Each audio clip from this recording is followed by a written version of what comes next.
Olá, que bom estar aqui para compartilhar com você mais um episódio da série O Plano da Salvação. Hoje aprenderemos com o evangelista Felipe como fazer o evangelismo pessoal. Existem no Novo Testamento dois cristãos com o nome de Felipe. Um era o apóstolo Felipe, o outro, o Felipe, o evangelista, aquele que será o personagem através do qual, do seu exemplo, da sua conduta, da sua ousadia, nós iremos colher e extrair lições especiais para colocarmos em prática também na nossa vida. Porque o Senhor Jesus Cristo é o mesmo de ontem, é o mesmo de hoje e será o mesmo eternamente. O evangelista Felipe aparece pela primeira vez em Atos capítulo 6, quando foi escolhido para ser diácono. No capítulo 7 de Atos, a gente vê uma grande perseguição, o martírio de Estevão. No capítulo 8, esta perseguição aumenta a tal ponto que os cristãos são dispersos pelas cidades circunvizinhas, são expulsos de Jerusalém, com exceção dos apóstolos. E entre esses cristãos que foram expulsos pela perseguição em Jerusalém, se encontrava Felipe.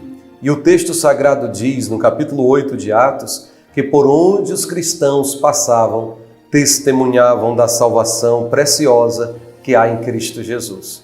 Eu desejo ler um trecho bíblico que se encontra no livro de Atos, no capítulo 8, no versículo 26 ao 38. Diz assim o texto: Um anjo do Senhor disse a Felipe: Vá para o sul, para a estrada no deserto que liga Jerusalém a Gaza. Felipe partiu e encontrou no caminho um alto oficial etíope, o eunuco responsável pelo tesouro de Candace, rainha da Etiópia. Ele tinha ido a Jerusalém para participar da adoração e estava no caminho de volta, sentado em sua carruagem, lia em voz alta o livro do profeta Isaías. Então o Espírito disse a Felipe: Aproxime-se e acompanhe a carruagem. Felipe correu até a carruagem e, ouvindo que o homem lia o profeta Isaías, perguntou-lhe: O Senhor compreende o que lê? O homem respondeu: Como posso entender sem que alguém me explique? E convidou Felipe a subir na carruagem e sentar-se ao seu lado. Era esta a passagem das Escrituras que ele estava lendo. Ele foi levado como ovelha para o matadouro, como cordeiro mudo diante dos seus tosqueadores, ele não abriu a boca. Foi humilhado e a justiça lhe foi negada. Quem pode falar de seus descendentes? Pois sua vida foi tirada da terra. O eunuco perguntou a Felipe: Diga-me, o profeta estava falando de si mesmo ou de outro? Então Felipe, começando com essa mesma passagem das Escrituras, anunciou-lhe as boas novas a respeito de Jesus. Prosseguindo, chegaram a um lugar onde havia água. Então o eunuco disse: Veja, aqui tem água. O que me impede de ser batizado? Felipe disse: Nada o impede, se você crer de todo o coração. O eunuco respondeu: Creio que Jesus é o Filho de Deus. Então mandou parar a carruagem. Os dois desceram até a água e Felipe o batizou. Evangelismo pessoal é compartilhar o evangelho com outra pessoa, objetivando conduzi-la à salvação bendita que há em Cristo Jesus. Então vamos aprender a evangelizar com Felipe. No versículo 26 e 29, revela-nos o texto que Felipe era um homem de oração, porque era um homem que tinha intimidade com Deus. O Espírito Santo falou com Felipe. O anjo do Senhor também foi enviado e trouxe uma mensagem, uma orientação para Felipe. No evangelismo pessoal, você deve orar sempre, pedindo a Deus direção, que Ele conduza a pessoas que estão com o coração desejoso. Esta oração deve ser uma oração diária, Que o Senhor possa colocar no nosso caminho pessoas que estão com sede, que querem ouvir a palavra de Deus. Nós aprendemos também nesta passagem, agora do versículo 30, que nós devemos nos conectar com as pessoas. Diz o texto que Filipe correu até a carruagem, ouvindo o homem, percebeu que ele lia a respeito do profeta Isaías e perguntou-lhe: compreende tu o que lês? É necessário, além de conectar-se, de se aproximar intencionalmente, você fazer algumas perguntas abertas, para que as pessoas possam se expressar e assim iniciar um diálogo, uma interação, uma aproximação. E nessa conversa com as pessoas, procure despertar nela o desejo pelas coisas de Deus.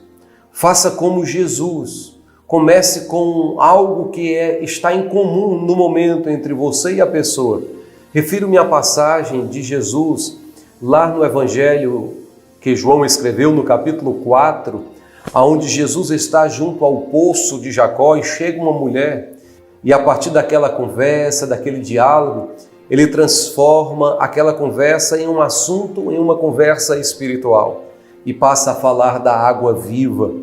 No evangelismo pessoal, a gente tem que aproveitar as oportunidades do contexto em que estamos presentes. Por exemplo, se você estiver em uma padaria, na fila esperando o pão, você pode tecer um comentário ali sobre o pão quentinho ou qualquer coisa relacionada ao pão e logo em seguida apresentar o pão da vida que desceu do céu para dar vida aos homens, que é o Senhor Jesus Cristo. Então, conforme vemos aqui no versículo 35, compartilhe o Evangelho. Felipe, começando nessa passagem das Escrituras, anunciou-lhes as boas novas a respeito de Jesus. Você, ao entrar em uma casa ou em um estabelecimento comercial, se porventura você ver uma Bíblia aberta, ao invés de criticar, porque a Bíblia está aberta no Salmo 91, afirmando que isso não é amuleto, que é errado, que isso é superstição, você deve expressar sua alegria e dizer: que bom que você está com a Bíblia aberta. Vamos ver aqui o que diz o Salmo 91. E a partir desta passagem, anuncie Jesus, anuncie a salvação. Deve evitar sempre, quando possível, qualquer discussão, qualquer desentendimento. Não entre logo com críticas, que vai trazer um clima pesado, desagradável. Aprendamos com Paulo, quando aconselhou Timóteo, está registrado na carta a Timóteo, no 2 Timóteo, capítulo 2, versículo 23. Digo mais uma vez, não se envolva em discussões tolas e ignorantes, que só servem para gerar brigas. Ao invés de discutir, utilize-se do momento, de algo em comum, de algo que está naquele contexto e compartilhe do grande amor de Deus. Como de costume, nós apresentaremos alguns versículos para que sejam memorizados no decorrer da semana, para que em momento oportuno o Espírito Santo possa te lembrar e você compartilhe com as pessoas necessitadas, e que a palavra que sair da sua boca possa alcançar o objetivo. Se você enche o seu coração da palavra de Deus, com o coração ama a palavra, com a mente memoriza a palavra, você vai transmitir a palavra. E lembre-se, a palavra de Deus tem poder.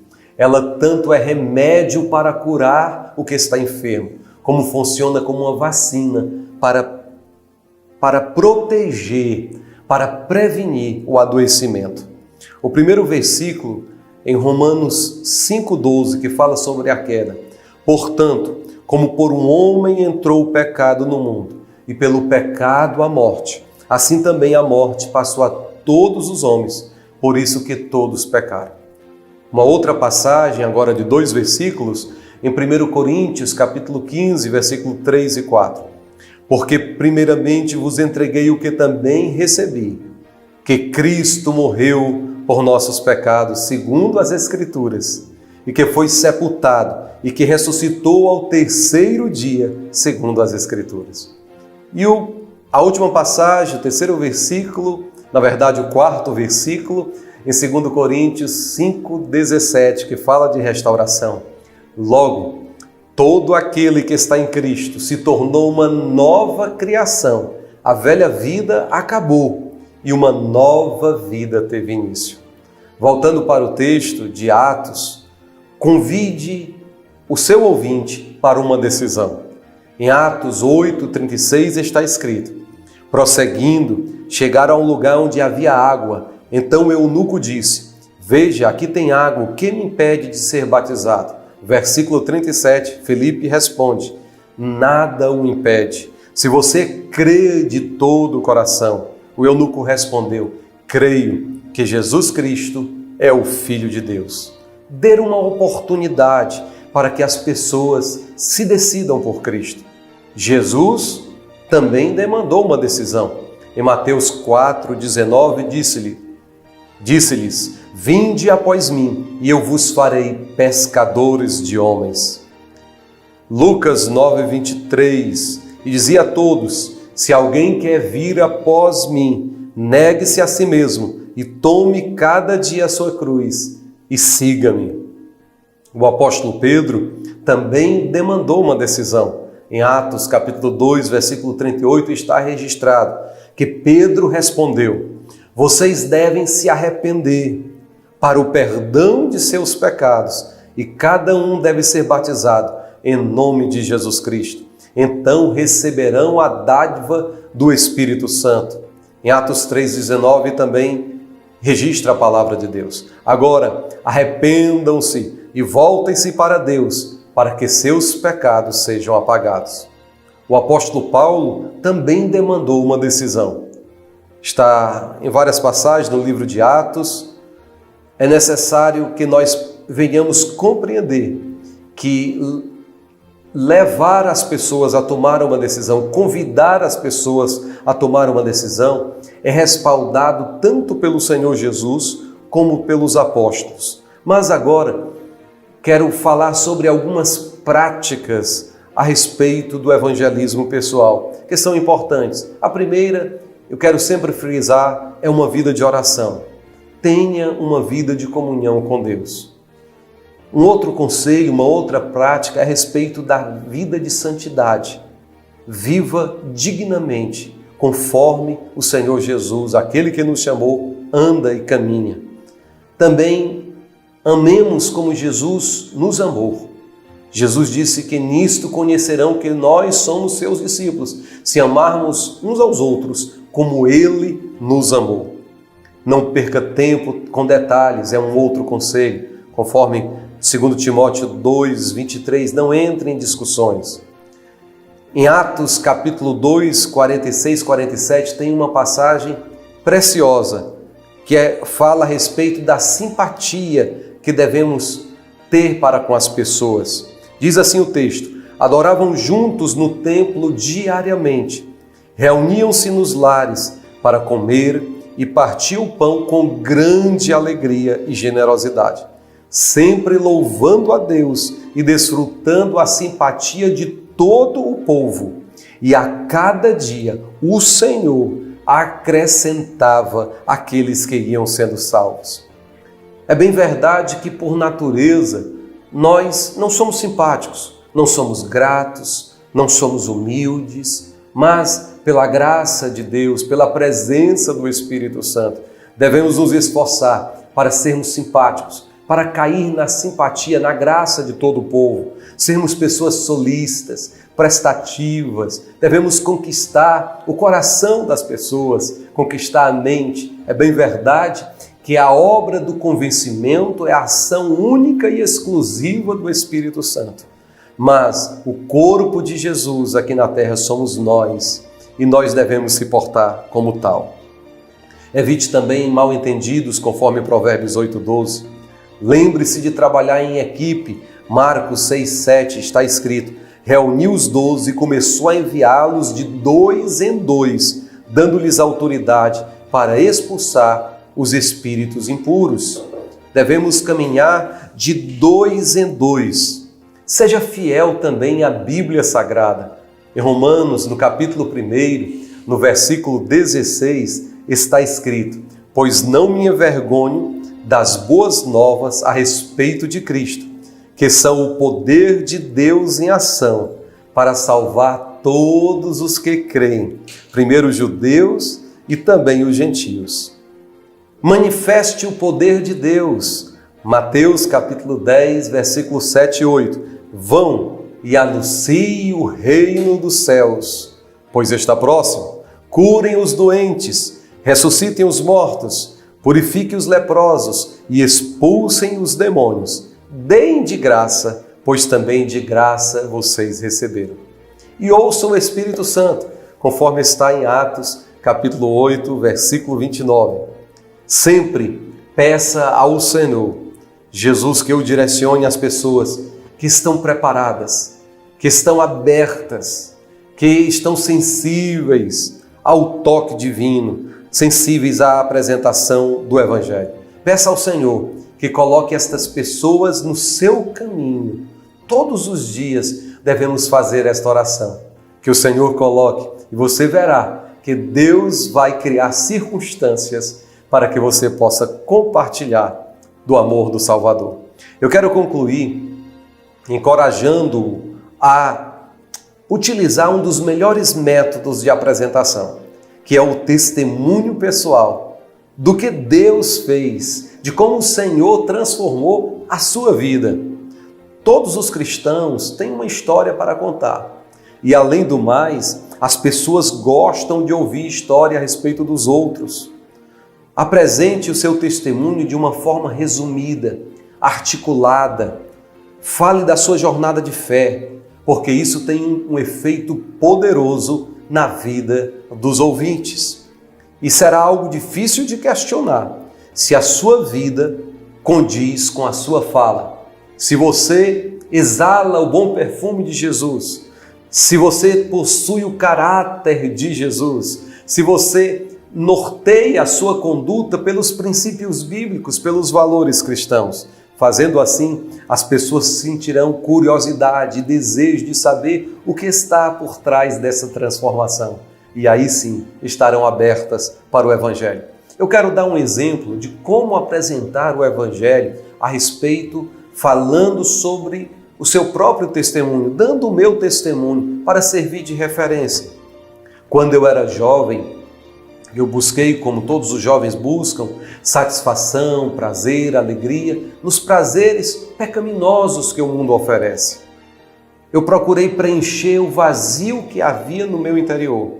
Comecei a beber com os amigos, comecei a participar de festas, vaquejadas, e depois de cada noite não havia uma satisfação. Pelo contrário, o vazio só aumentava, o vazio ia crescendo cada vez mais, até que eu senti o desejo de começar a ler as Escrituras Sagradas. E lendo a palavra de Deus dia após dia, comecei a ser influenciado pelo seu conteúdo maravilhoso. Comecei a frequentar com mais assiduidade a igreja católica, ia com mais frequência, semanalmente, mas o vazio ainda existia. Até que um certo dia, ia em uma rua e vi alguns evangélicos participando de um culto público e falando do amor de Deus. Parei e comecei a ouvir e fiquei admirado com a sabedoria daquele mensageiro. E à medida que ele falava, eu conferia a veracidade com aquilo que eu tinha lido na palavra de Deus. Até que no final alguém chegou até a mim, perguntou-me se eu queria decidir-se por Cristo. Eu relutei, a princípio eu não entendi bem, mas ele perseverou. E eu recebi, eu tomei a decisão por Jesus. Foi a melhor, a mais maravilhosa decisão que poderia ter tomado. Hoje eu tenho paz, hoje eu tenho alegria, hoje a minha vida foi transformada. E por isso eu quero compartilhar com você que o mesmo Salvador que agiu na minha vida, age também na sua vida. Tome a decisão, arrependa-se dos seus pecados, receba Jesus Receba a vida e vida com abundância, e a sua vida será transformada. Este é apenas um exemplo de um testemunho pessoal. Você tem que falar como era a sua vida, o que Jesus fez por você, e como está a sua vida agora, e o que Jesus pode fazer pela vida do seu amigo, do seu ouvinte. E para concluir, eu quero reforçar a necessidade de memorizar os versículos bíblicos. Os versículos deste episódio são Romanos 5,12, 1 Coríntios 15, 3 e 4 e 2 Coríntios 5,17. Até o próximo encontro, querendo Deus.